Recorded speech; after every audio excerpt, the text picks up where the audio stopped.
بسم اللہ الرحمن الرحیم۔ السلام علیکم ورحمۃ اللہ وبرکاتہ۔ محترم سامعین، بنی اسرائیل کے نسو کا قصہ۔ نسو ایک عورت نما آدمی تھا، باریک آواز، بغیر داڑھی۔ وہ اپنی ظاہری شکل و صورت سے فائدہ اٹھاتے ہوئے زنانہ حمام میں عورتوں کا مساج کرتا۔ کوئی بھی اس کی حقیقت نہیں جانتا تھا، سبھی اسے عورت ہی سمجھتے تھے۔ یہ طریقہ اس کے لیے ذریعہ معاش بھی تھا۔ کئی بار ضمیر کے ملامت کرنے پر بھی اس نے اس کام سے توبہ بھی کی، لیکن ہمیشہ بار بار وہ توبہ بھی توڑتا رہا۔ ایک دن بادشاہ کی بیٹی حمام میں گئی۔ حمام اور مساج کرنے کے بعد پتہ چلا کہ اس کا قیمتی اور نایاب ہیرا جو ہے وہ کھو گیا ہے۔ بادشاہ کی بیٹی نے حکم دیا کہ سب کی تلاشی لیجیے۔ سب کی تلاشی لی گئی، ہیرا کہیں بھی نہیں ملا۔ نسو رسوائی کے ڈر سے ایک جگہ چھپ گیا۔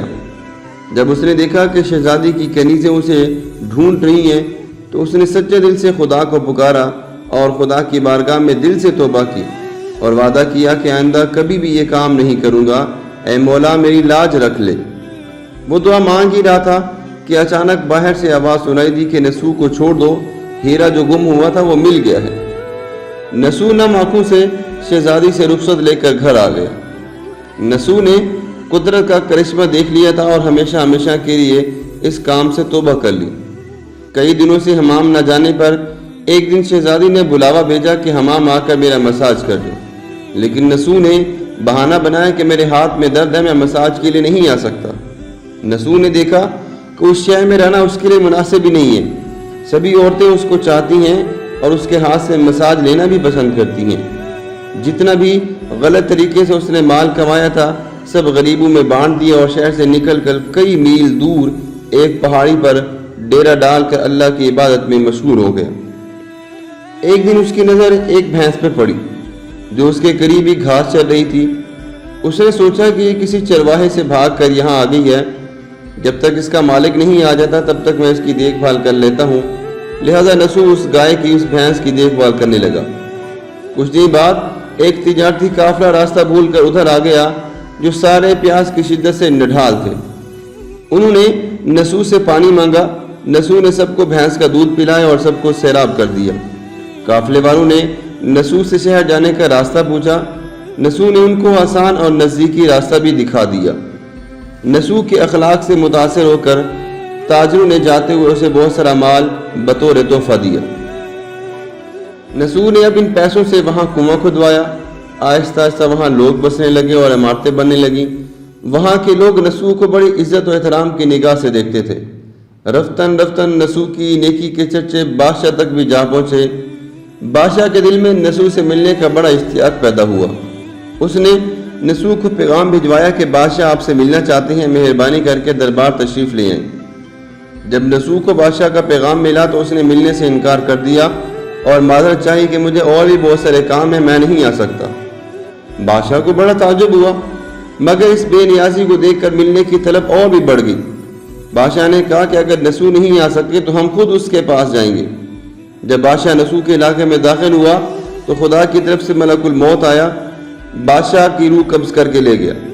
چونکہ بادشاہ بطور عقیدت مند نسو کو ملنے کے لیے آ رہا تھا اور رعایا بھی نسو کی خوبیوں کی ایک گرویدہ بن گئی تھی، اس لیے نسو کو بادشاہ کے تخت پر بٹھا دیا گیا۔ نسو نے اپنے ملک میں عدل و انصاف کا نظام قائم کیا۔ وہی شہزادی جسے عورت کا بھیس بدل کر وہ ہاتھ لگاتے ہوئے بھی ڈرتا تھا، اسی شہزادی نے نسو سے شادی کر لی۔ ایک دن نسو دربار میں بیٹھا تھا، لوگوں کی دادرسی کر رہا تھا۔ اتنے میں ایک شخص آیا اور کہنے لگا کہ کچھ سال پہلے میری بھینس گم ہو گئی تھی، بہت ڈھونڈا مگر نہیں ملی، برائے مہربانی کر کے میری مدد فرما دے۔ نسو نے کہا کہ تمہاری بھینس تو میرے پاس ہے، آج جو کچھ بھی ہے وہ سب تمہاری بھینس کی وجہ سے ہی ہے۔ نسو نے حکم دیا کہ اس کے سارے مال اور دولت کا آدھا حصہ بھی بھینس کے مالک کو دیا جائے۔ وہ شخص خدا کے حکم سے کہنے لگا کہ اے نسو، جان لو نہ ہم انسان ہیں نہ ہی وہ جانور، وہ بھینس ہماری تھی، بلکہ ہم تو دو فرشتے ہیں جو تمہارے امتحان کے لیے آئے تھے۔ یہ سارا مال و دولت تمہارے سچے دل سے توبہ کرنے کا نتیجہ ہے، یہ سب کچھ تمہیں مبارک ہو۔ وہ دونوں فرشتے نظروں سے غائب ہو گئے۔ اسی وجہ سے سچے دل سے توبہ کر کے توبہ نسو کہتے ہیں، مطلب توبۃ النسو۔ تاریخ کی کتب میں نسو کو بنی اسرائیل کے ایک بڑے عابد کی حیثیت سے یاد کیا گیا ہے۔ کتاب مصنف مانوی دفتر پنجم انوار المجالس صفحہ نمبر 432۔ محترم سامعین، نسو رزق کمانے کے لیے اللہ کا ناپسندیدہ کام کیا کرتا تھا۔ جب وہ کام اللہ کے خوف کی وجہ سے چھوڑا تو اللہ نے رزق کے اسباب مزید پیدا کر دیے اور بادشاہ تک عطا کر دی۔ حرام طریقے سے لذت حاصل کرنا چھوڑو تو اللہ تبارک و تعالیٰ نے نکاح میں شہزادی کو دے دیا۔